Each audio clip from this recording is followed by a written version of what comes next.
All right, everyone, welcome back to the Land of Chem. I am your host and the author. My name is Jeffrey Drum. Thank you all so much for joining me again. All right, everyone, welcome back. Today, I will begin presenting one of my favorite and most groundbreaking segments from the 2024 research expedition, which led to profound discoveries that have corroborated my hypothesis on ancient lightning technology. This is Sunday Site Visit 77, Bizarre Megaliths of Ancient Japan, Part 1. If this is the type of content you're interested in regarding the ancient technology of a lost civilization utilizing physics and chemistry, and the function of the Egyptian pyramids and other ancient structures from across the world, this is the channel for you. So please subscribe to the Land of Chem here on YouTube, and don't forget to click that little notification bell so that you do not miss the new episodes that premiere twice per week. Please like, comment, share, and stay tuned. If you want to help support this channel and get access to exclusive research and unreleased footage that you will not see anywhere else, check out the Land of Chem members only channel and thelandofchem.com. If you want to pick up a copy of the book or grab some merch, links in the video description below. If you want to follow me on X, my handle is @thelandofchem. Ladies and gentlemen, as always, thank you all so much for the support. I think that is it for today's intro. So without further ado, let's get right to it. And just a quick announcement, episode 2 of our Japan adventure is now available on Let's Go with Lex and G, and this is a video you do not want to miss. The Tokyo Underground Fetish Party. So if you haven't already, please go subscribe to Let's Go with Lex and G, link in the video description below. All right, everyone, here we go with tonight's episode. Now, as a quick preview of what you can anticipate during this multi-episode series featuring the bizarre megaliths of ancient Japan, we will start today by examining the Arahabaki megalith at the Tenai-san Shrine, followed by an investigation of the Tsuzukishi dolmen. And coming up soon, the Kanayama megalith site, also known as Japanese Stonehenge. And just wait until you see how this system of giant stones operate. And yes, this is a functional, man-made configuration of immense megaliths. Next, you'll see an up-close study of the Sakafune Ishi, one of my personal favorite sites, and the Masuda Iwafune, otherwise known as the Masuda rock ship. Then, we visited the Ishi no Hoden, the floating stone, and the ancient Japan Bizarre Megalith series will culminate with one of the most important site visits of the entire research expedition, the Ogamigaishi Stone Circle and Oshido Ishi Hill, which revealed massive breakthroughs regarding the megalithic lightning technology of ancient Japan.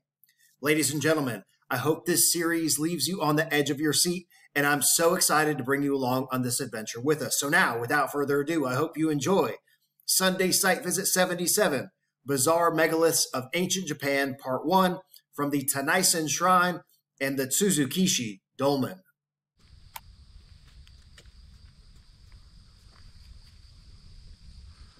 All right, everyone, welcome back.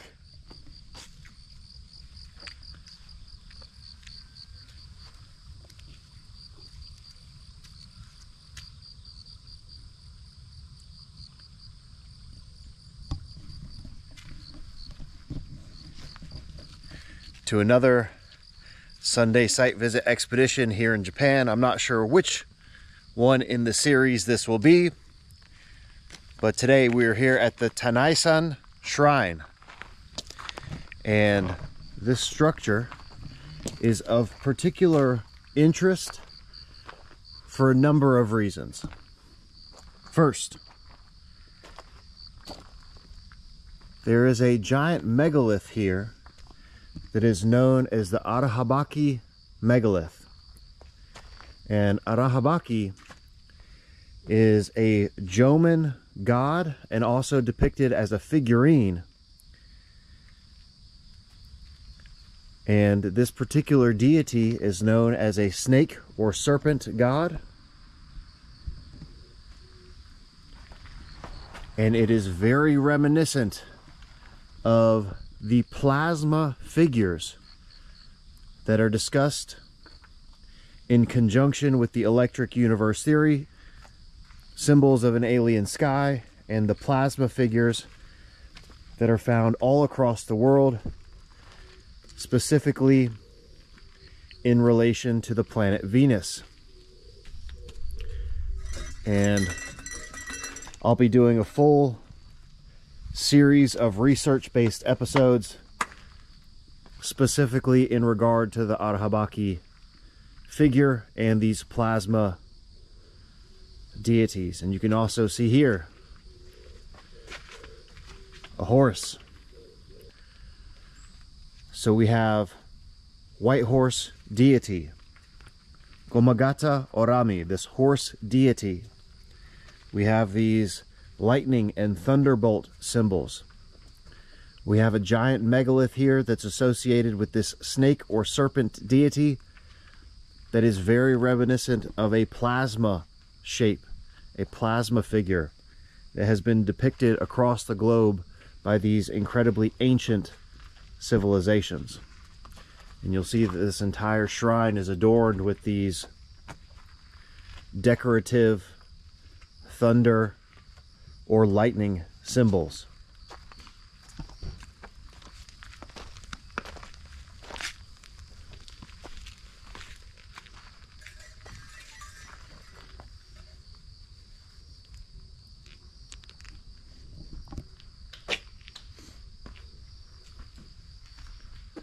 This is a cedar tree. Yeah, huge cedar. Believed to be 2,000 years old.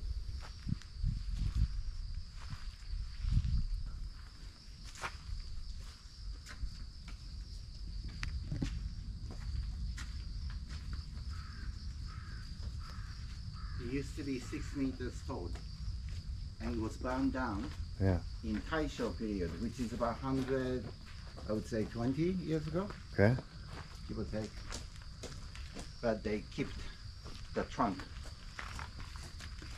Can I go inside? You could. You could.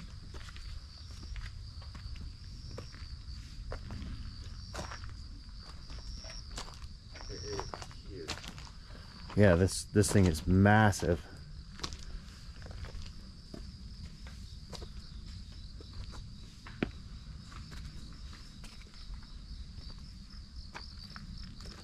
Am I going in the right way? Maybe you want to go The other side with the gate. Yeah. Trying to make sure to be respectful of the traditions and not... And this is one of the 7 wonders they have here, right? Okay. And this is the number 7, so maybe we want to go all the way to Go to the top and start down. Okay. Playing from the...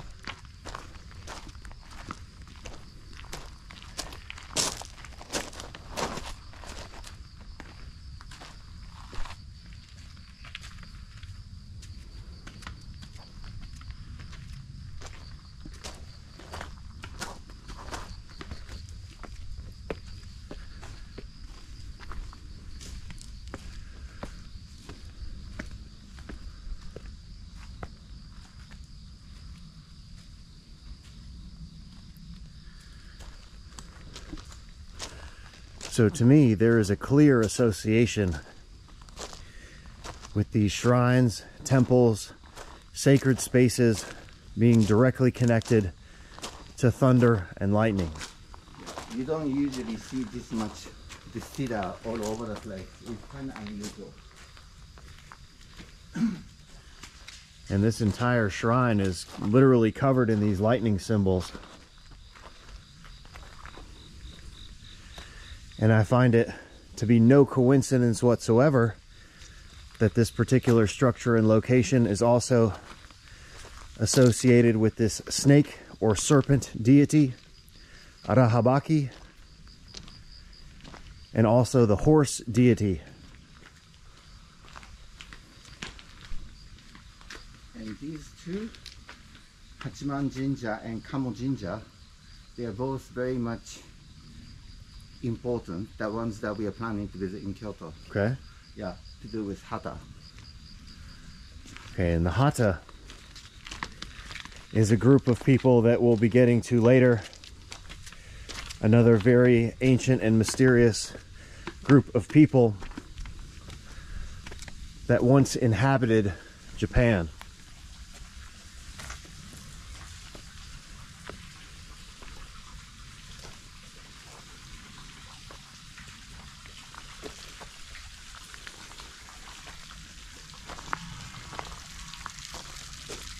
And I don't remember if I've discussed it publicly. I know I mentioned it in a members only channel episode, but there are some very profound chemical reactions that occur during thunder and lightning storm events. Okay, this is interesting. It's one of the 7 wonders here. Okay. It says number 3, it's the Hadaishi.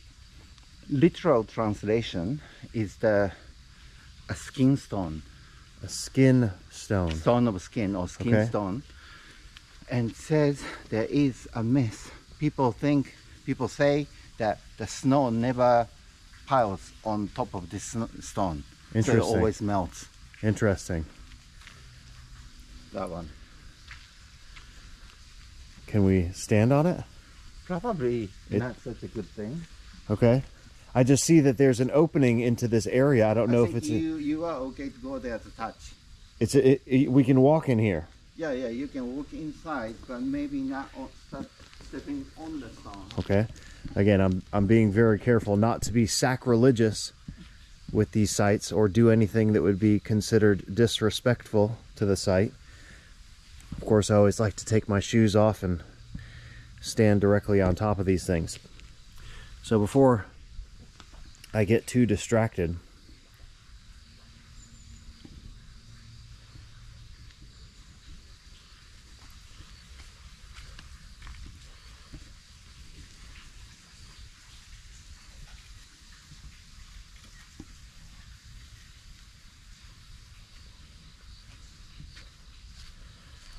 so again, the mythology that the snow never piles up on this stone could be directly related to electric field storing within the stone itself as a result of the telluric currents in the area.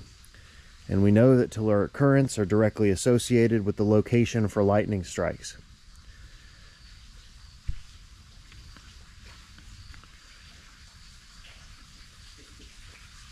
I wonder what this tree is. It's kind of weird, no? Oh yeah, that knobby tree? Yeah. Yeah. Only this one. Others are old cedar.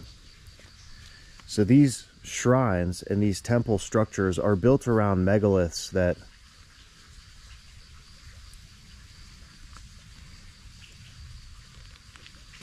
again, these stones being dielectric materials have the capability for storing electric fields. A lot of them having high quartz content for the production of ultrasound.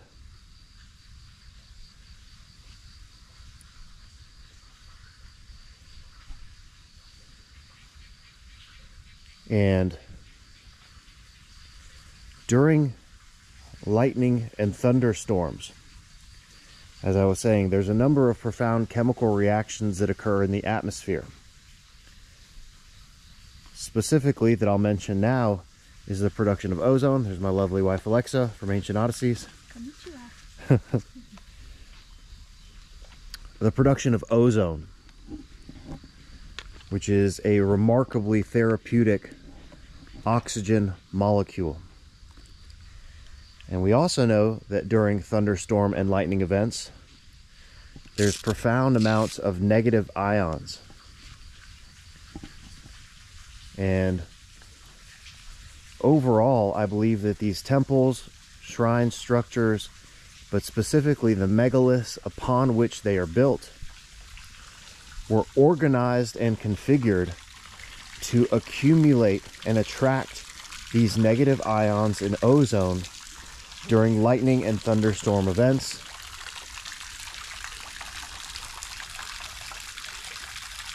Creating extremely powerful, spiritually transformative sites. not only spiritually transformative, but also physically healing and physical transformation.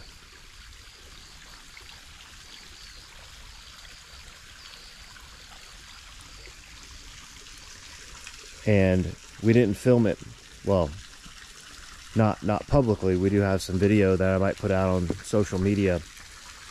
We went to a waterfall yesterday that's directly associated with another one of these megalithic stone pathways, and the waterfall itself was actually man-made. There was a bell-shaped excavation of stone that created this waterfall. Waterfalls also being very closely associated with the concentration of negative ions.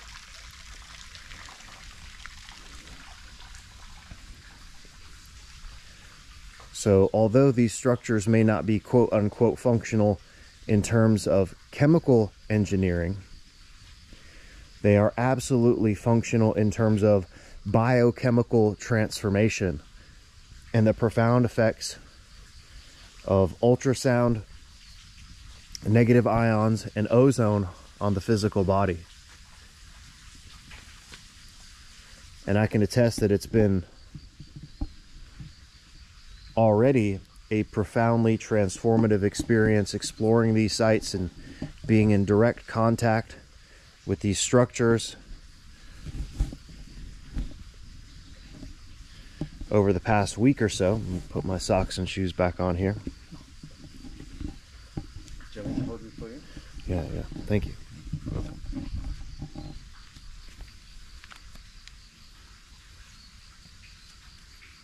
And you know, we're exploring these sites in relatively nice weather. You could imagine that during a thunderstorm or after a lightning strike in the area,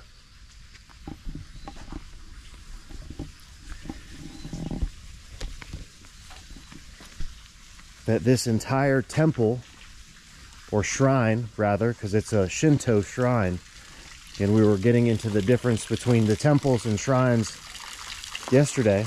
Okay, go ahead, yeah. Yeah, so this one, it says, this basin, the water never dries up. That's the message. So there's a number of sacred stone artifacts here at the shrine. Okay, so the difference between temple and shrine: the temples are Buddhist temples, the shrines are Shinto shrines.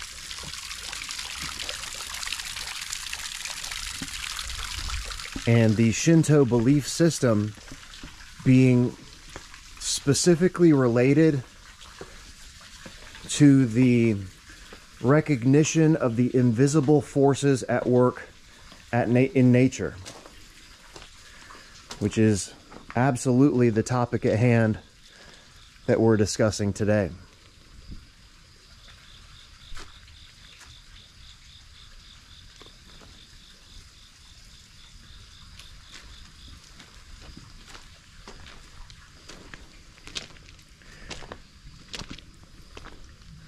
And this, behind the shrine, is the giant megalith. Whoa. Wow. It's a lot bigger than I thought. Yes, the Arahabaki megalith, which is said to be the body of this serpent snake deity. And you could imagine that if a lightning struck this stone, it would transmit the electric current all throughout this entire shrine. Well, the shrine being a relatively modern addition to the megalithic stone system that was constructed here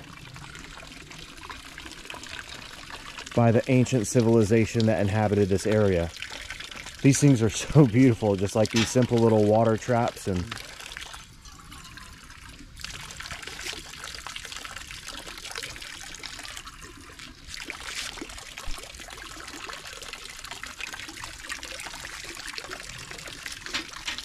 is that what you're supposed to do? Perform a little cleansing ritual with the water? Kind of.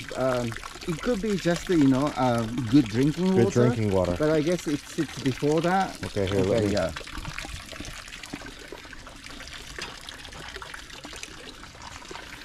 So you wash both hands.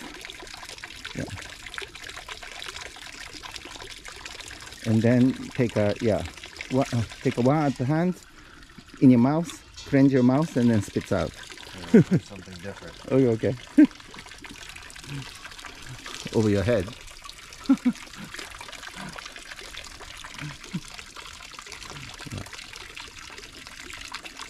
Good? So good. Yeah, it's a little humid here today. Cloudy.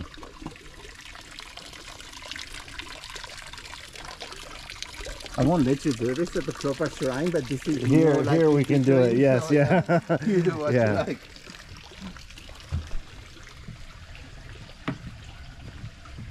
So in a proper shrine, we'll do it. You're not in public. Proper, yeah. In a public big shrine, we'll do a proper way.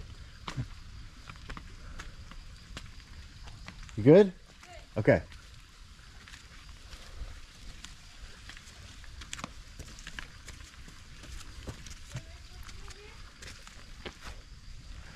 Here, let's go. And cleanse Alexa. Here, let me film her while she's doing that.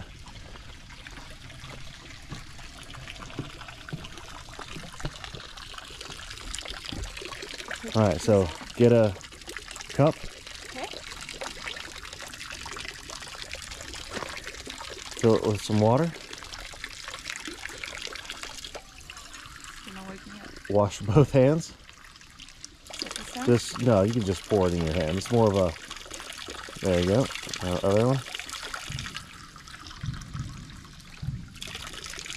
Yep. And then Teru said you're supposed to pour some in your hand and either take a sip and wash your mouth out and spit it back out, Okay. or pour some over your head. I poured some on my head. I felt that was, there you go. It's very cold. There you go. Nice. All right, good. Let's go. All right, yeah, so if you haven't already, please go subscribe to Let's Go with Lex and G, so you can see the rest of the Japanese adventure, all of our wild culinary experiences that we've had thus far, exploring Tokyo, the absolute madness of the city life here, and basically everything else that is not ancient site and structure research related was now going on Lex and G. Let's Go with Lex and G. Link in the video description below. Okay, wow, this one. This thing is huge. Yeah, and it's quite powerful. Okay. So we saw at Mount Kuromanta and at the Ishigami Jinja Yeah. megalith that the rope is usually symbolic of thunder. I see that thing. You definitely do not want to get stung by one of those. I know. I've been stung by one of those before, and it is the most painful thing that I've ever experienced. So the rope usually symbolic of a thundercloud, typically the wrapped one. Typically, not the wrapped one, like But- when you see in front of the shrine. Yeah, like this, yeah. it represents a thundercloud. Mm. So you Okay. can see that this huge megalith is wrapped Yeah. with a cord that symbolizes thunder, and these, again, the imagery of these lightning bolts coming down from the thundercloud is basically what's being depicted here. And I said this earlier, the decoration, right? But what I'm gonna say is nothing, you know, conventional, but my understanding of what this thing means. There are few places I've seen this rope going around, putting a two-piece together. Somehow I get the feeling that they're trying to put these together. In other words, otherwise, you know, what's gonna happen is maybe they will fall apart, or it exceeds its power. Okay. So it's like somehow to containing the power by having these around. That's my take.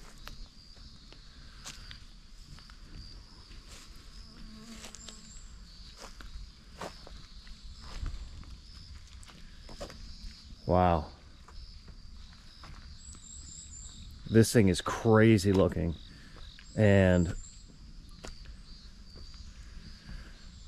look at that pattern.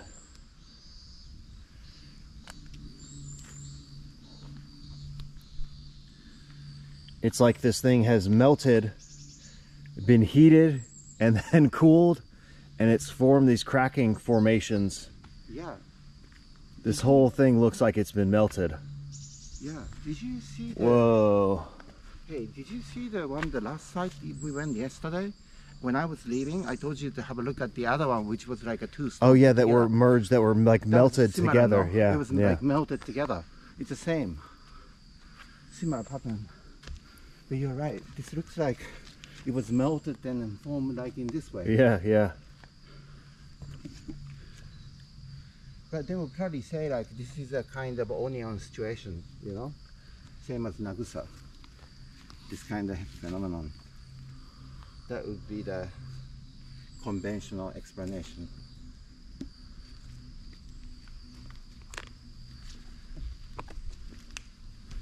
Wow. Yeah, this thing is crazy looking and feeling. Yeah. So walking around this thing. Yeah, you feel it, right? Oh, I can feel. It's not normal. No, no. Definitely not. This thing is anything but normal.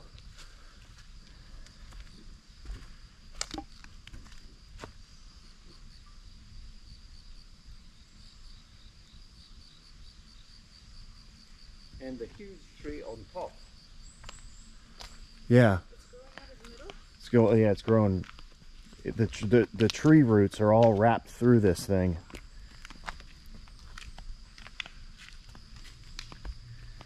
And I think this is the area that you're supposed to try and walk through without touching the sides. Yeah. All right, so now I'm going to attempt to crawl through this space somehow. So the thing is, if you can crawl, the mythology of the site is if you can crawl through this crack here. Okay, should I hold the camera? Oh yeah, I can't do it with the camera. Yeah. And not touch the, how in the world are you supposed to get through there? You get a wish granted, is the mythology of the site, so if you can make it through this crack. It's a tight squeeze. Especially through there. Well, either way, I'm going to go through there. And I think I should touch the stone and interface with the stone.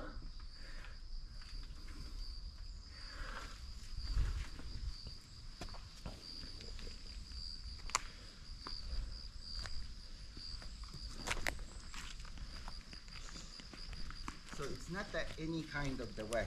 It's the safe delivery of the child. Safe delivery. Or safe delivery, or like, yeah, if you pass through without touching the side, you will have a healthy baby. All right. It's a pregnant woman. So let me cut now, and I'll see if I can squeeze through this thing. Yeah. And make it through the other side. Yeah. If you do, you know, Jeff gets. All right. So now that we've made it through the megalith, we have attempted to decipher what happened here and what Teru said about the rope trying to reassemble and contain the power within the megalith actually seems quite true. So we have this piece here and this separate piece here, and it looks as if this piece has broken off of here and slid down in this direction, and then this piece cracked off the top here and slid in this direction. So what if this thing got struck by lightning and it broke apart the megalith and split this thing in half, and that this shrine And this temple, or perhaps even multiple times over time, over and over again, which resulted in this heating and cooling of the surface layer, cracking off these pieces of the megalith that eventually slid down. Yeah.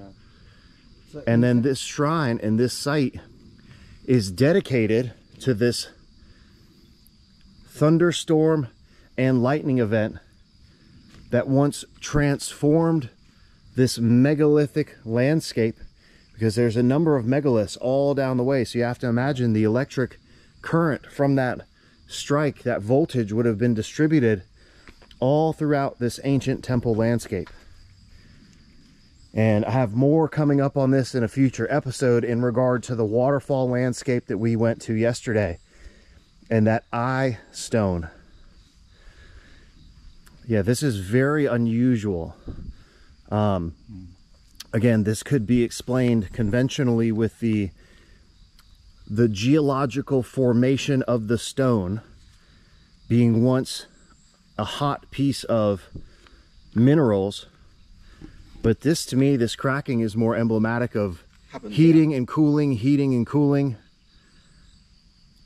which again could have resulted in the fracturing of the stone itself and these pieces sliding off. You can see how this piece right here probably once fit together. And now this spectacular tree is growing out of the energy center within this. So, as we saw with the catalysis stones, lightning events always leave a magnetic signature. And we saw yesterday that these trees and the roots were growing in a rotating pattern, just twisting around these rocks.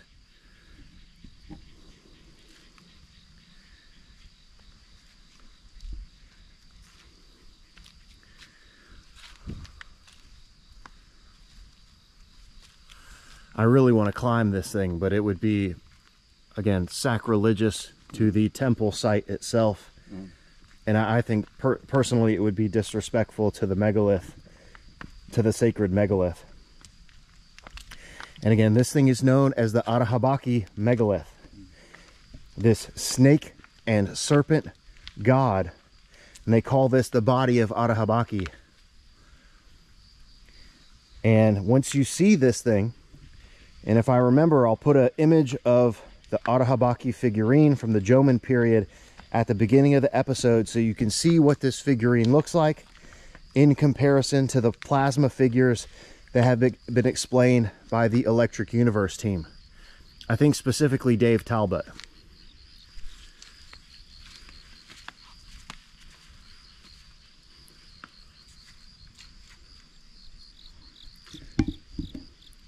This thing is, it's breathtaking to stand next to this thing. And then there's Teru, so you can get a size comparison of how big this thing is. So before we leave the site, kind of a rundown on the historical timeline. So as I said, Atahabaki is an ancient god dating back from the prehistoric Jomon period. And this is an ancient site that was later repurposed as a sacred site of the Shinto temple.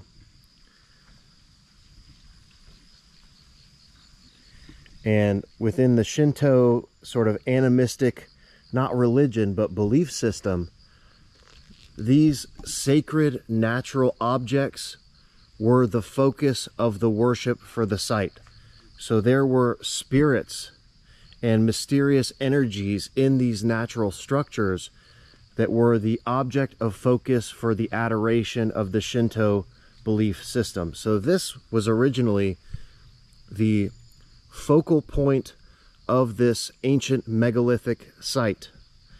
And then later, the temples were constructed to commemorate the spiritual, natural structures that were already here. So the importance of this site is pushing us back in the historical timeline. It's back to the Dolmen period. And again, this is the time period where these structures would have been functional structures that later became sacred religious sites. Pretty much exactly what we see in the Egyptian pyramids, where they were originally functional structures, but were later repurposed as religious and spiritual sites.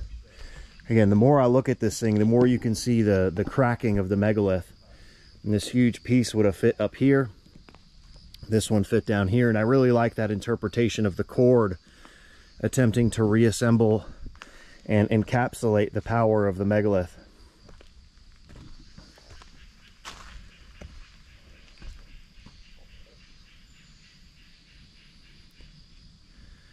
And it definitely looks like this thing was melted. And to me, there's no coincidence. The connection between the cord symbolizing thunderstorms, these lightning bolt symbols, the function of the structure, and then the later repurposing of the site for a Shinto temple dedicated to Arahabaki, and this horse deity, of course, the same symbol, the white horse of the Wiltshire White Horse Hills in England. We have now found halfway around the globe here in Japan. This was not a separate civilization. Again, the question being, are these the same genetic people living in two different areas of the globe? Or are these distinct populations that have shared knowledge, which would also imply direct communication and intercontinental travel?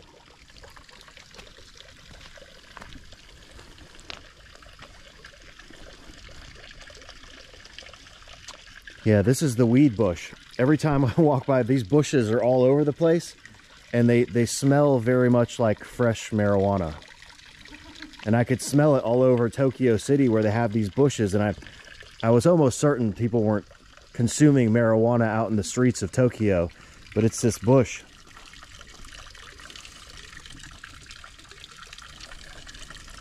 Smells like bud. Smells good. And of course, these are absolutely gorgeous buildings.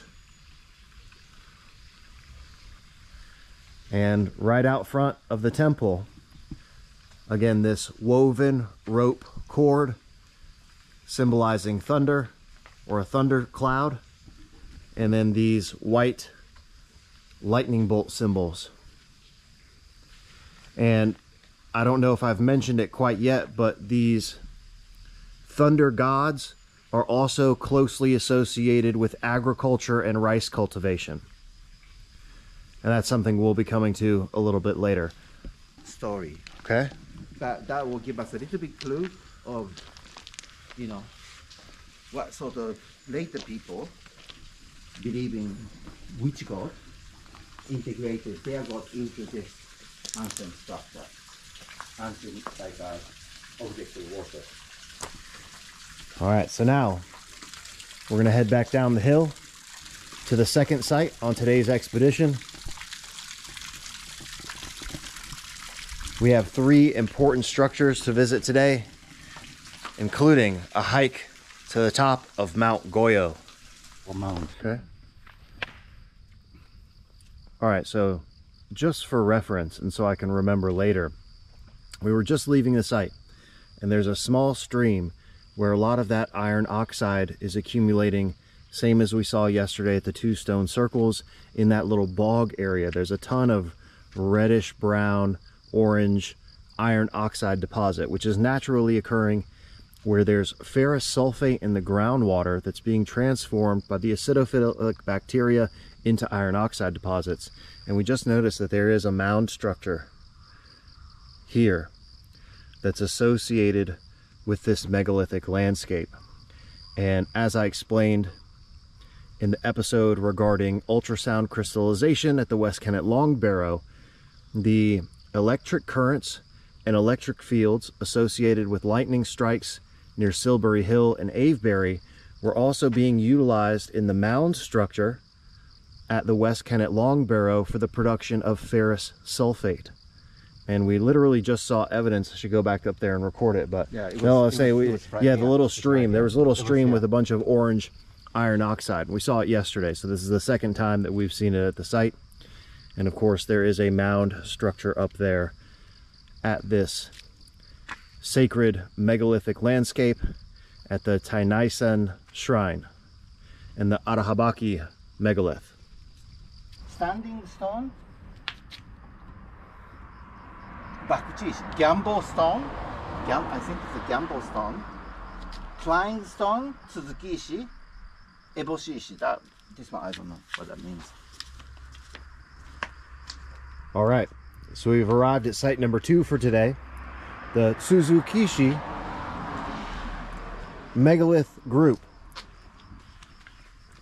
And the ones that we will be investigating specifically are here. Tsuzuki-ishi. Tsuzuki-ishi. Yes, Tsuzuki. Tsuzuki-ishi. Good.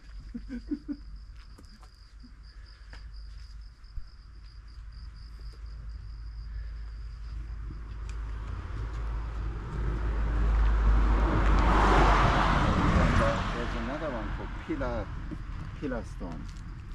Pillow stone. Pillow stone.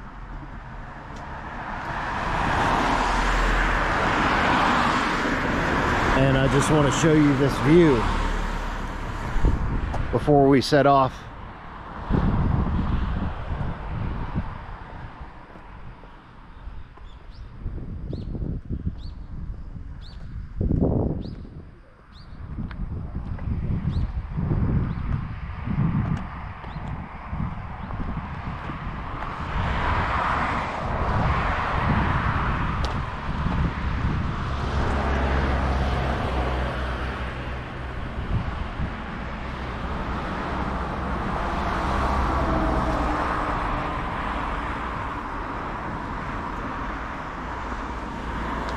Not too shabby. All right. Huh? Oh, I was just looking at the view. All right, so now we're gonna set off up the hill and see if we can find these standing stones. And we're about halfway up this little trail.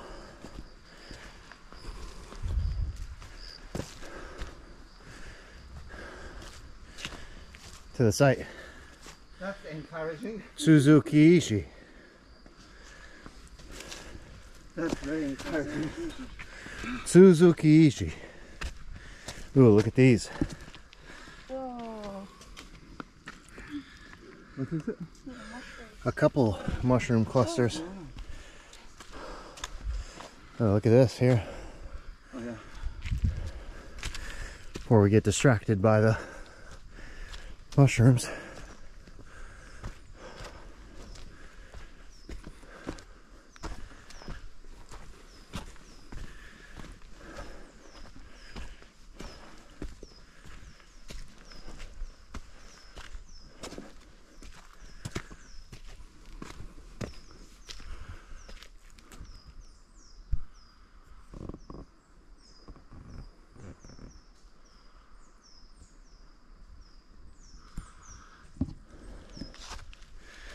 I must say it's a nice change of pace.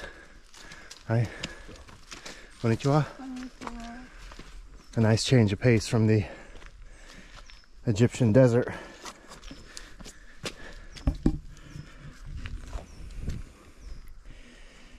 And Another huge piece of granite here.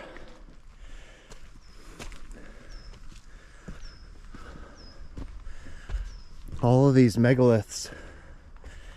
Yeah, this is granite.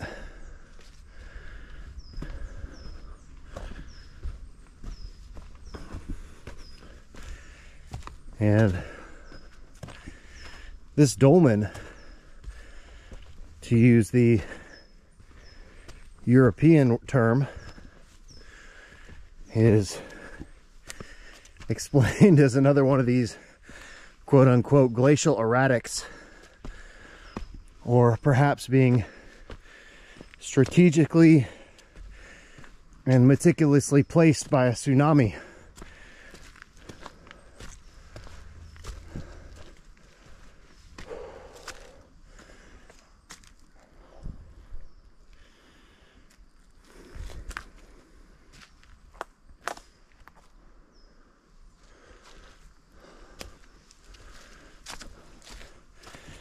And there are several groups of stones up here.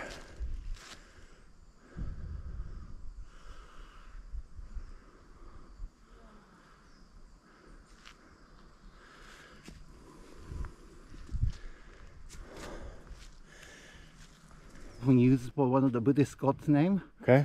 So yeah. Let's try this one first. Religious. Maybe it's just a huge stone.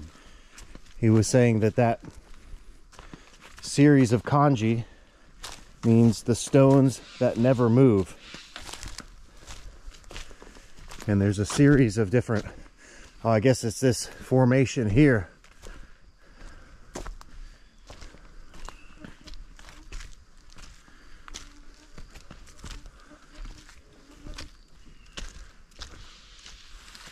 And it looks like there's another rocks pillar up here, so we're going to go up this way.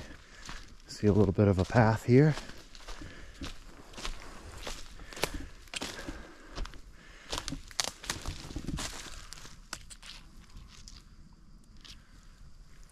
It's another nice little mushroom. Lex did some work in mycology in one of her previous careers, so we both enjoy looking at and identifying mushrooms. These are some huge stones, and I'll get to the significance of these here in just a moment. They aren't just piles of rocks. Specifically regarding the actual dolmen structures. Oh shit.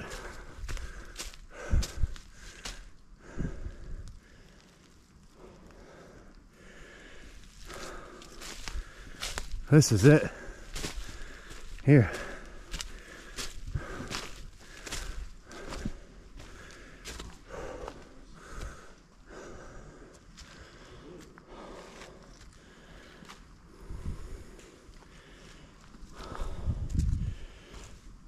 Whew.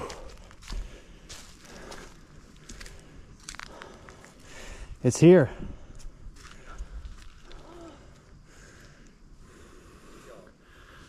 Look at that. This thing is huge. This makes the dolmen of the UK look like tiny pebbles. There is no way that thing is a natural formation. Oh. Yeah, comes out of nowhere, huh? Yeah. Holy shit.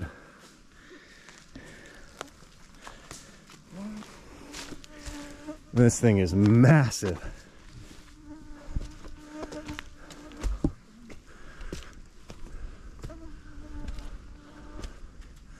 Hi. Konnichiwa. Konnichiwa. Hi.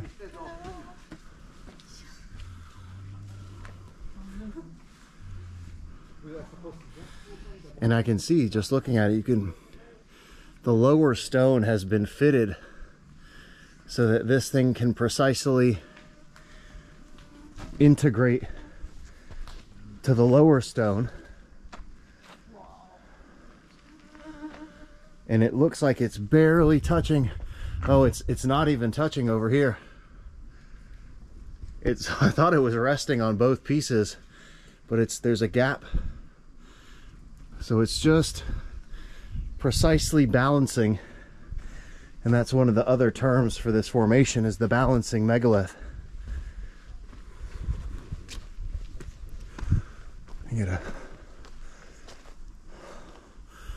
Whoa. Hey Lex, come around this side and stand right there, just so you can see the size comparison of this thing. And it looks like you could just rock it back and forth. Oh my God. All right, so dolmen. Wow. Let me explain my hypothesis for the function of these dolmen. So we have structures that harness electric currents from above,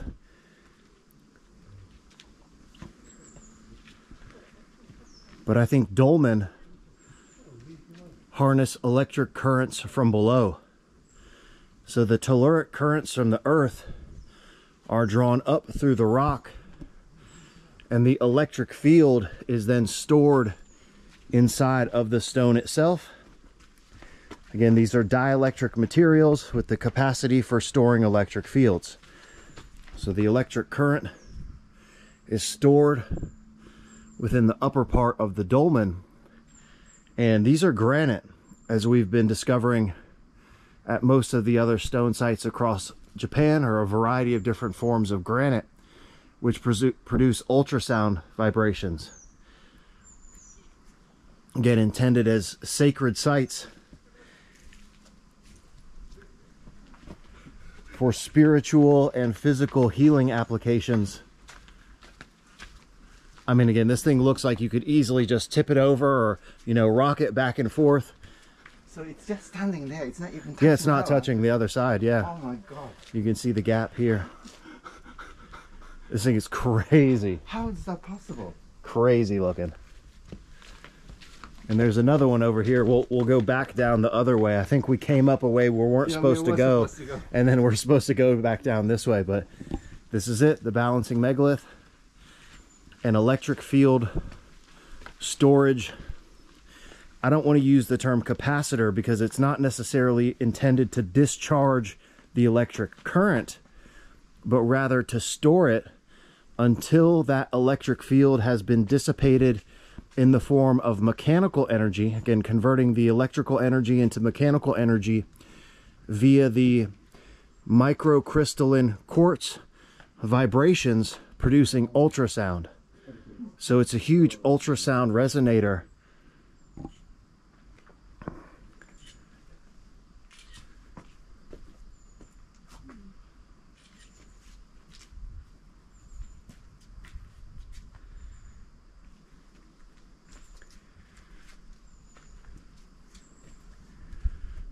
Whoa.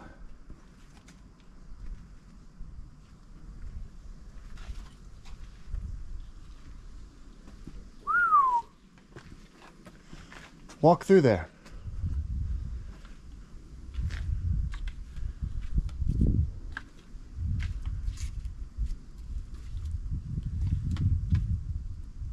I don't know if I'm feeling the same you're feeling. So it's almost an absence of feeling. Yeah. It's like a void.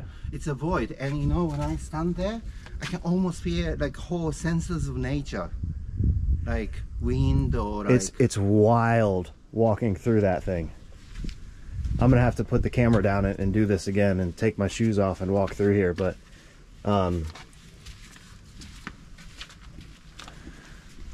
whoa, it almost kind of made my heart do a little flip-flop.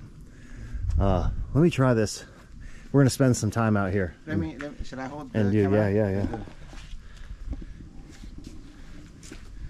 it like time stops and you feel all the senses. It's dilation, yeah. So you'd have to imagine that, you know, if lightning were to strike anywhere on this mountain too, those electric fields would only amplify the effect.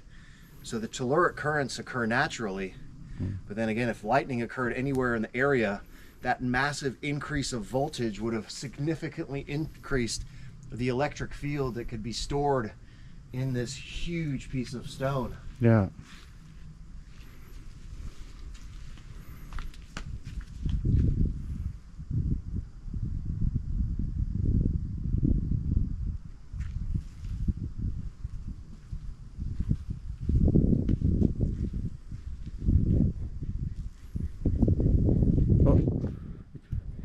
Okay.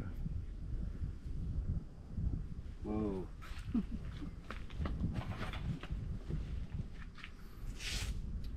So we also know that anytime there's electric currents, you also have two different types of field. You have the electric field, or the dielectric field rather, and the magnetic field, which are radiating fields. And as you pass through this, I mean, there's an area right here where you can feel that field transmission moving through these two. It's right here in the centerpiece right here, where it matches up with. It's almost like my ears are popping too. You know, you like if you're changing elevation. That's wild. You know what it reminds me of? Being inside of the container in the Lost Pyramid. The resonance. That's a pretty wild experience right there. Holy shit.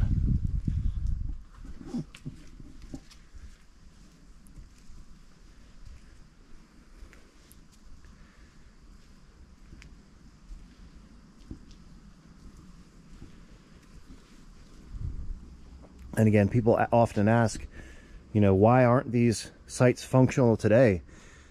I mean, who's to say it's not?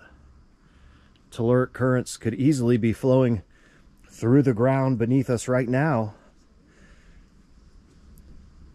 Again, those currents moving through the stone, electric currents being converted and stored as electric fields in the stone itself.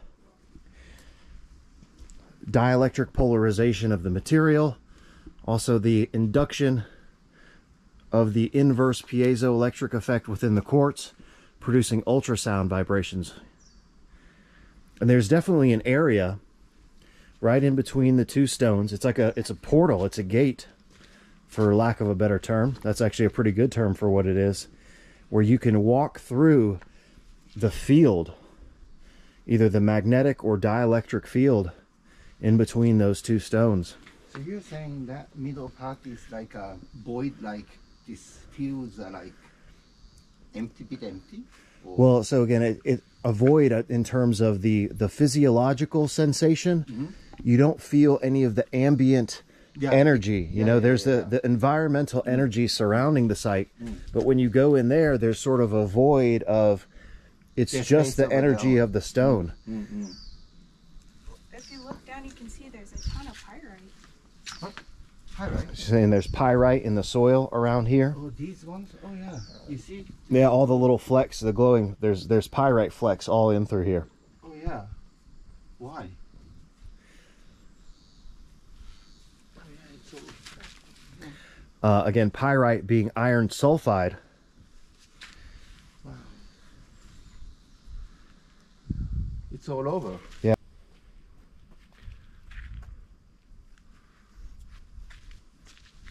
Wow, it's super impressive from this view.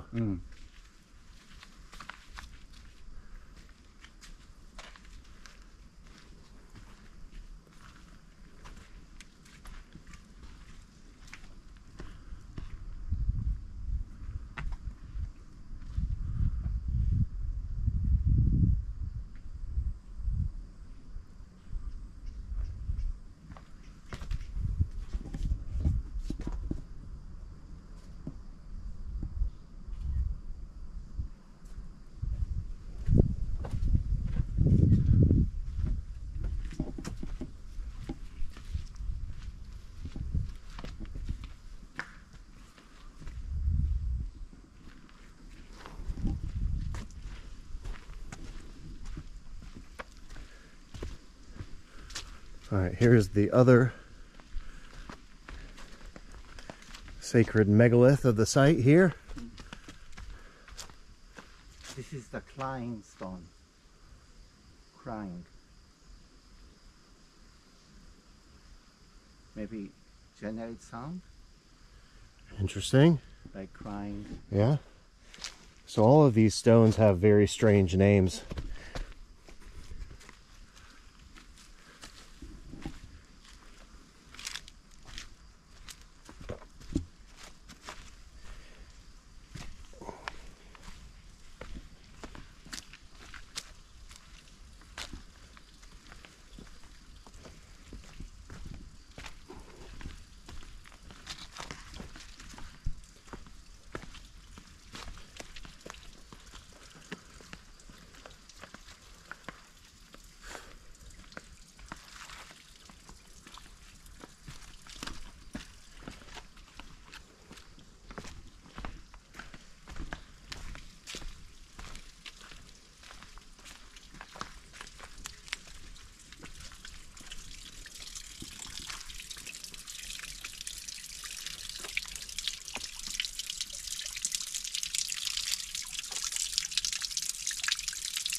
All right, everyone, that is it for today's video. This was Sunday Site Visit 77, Bizarre Megaliths of Ancient Japan, Part 1. I really hope you enjoyed today's video, and in the next episode of the series, I will be presenting the footage from an interconnected series of structures, the critical function of which will be revealed in an absolutely monumental research episode coming up soon, the Oyu Stone Circle and the Pyramid Mountain, Mount Coromanta. This is an episode you do not want to miss, so if you haven't already, please subscribe to The Land of Chem here on YouTube. Click that little notification bell, like, comment, and stay tuned. If you want to help support the channel, check out the Land of Chem members only channel and thelandofchem.com if you want to pick up a copy of the book or grab some merch. Links in the video description below. If you want to follow me on X, my handle is @thelandofchem. Also, don't forget, please go subscribe to Let's Go with Lex and G so you don't miss out on the rest of the amazing content from our Japan adventure. Ladies and gentlemen, as always, thank you all so much for the support. I think that is it for today's episode. So I will see you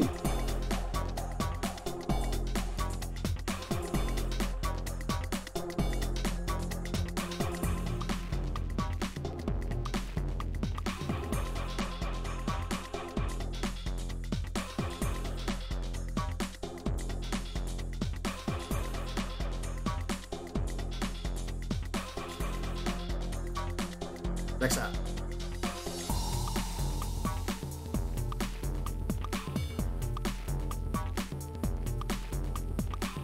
Yo, are you still watching this? Please subscribe to The Land of Chem here on YouTube and click that little notification button. New videos coming out every single week. And check out this other episode. Come on, do it. Do it now.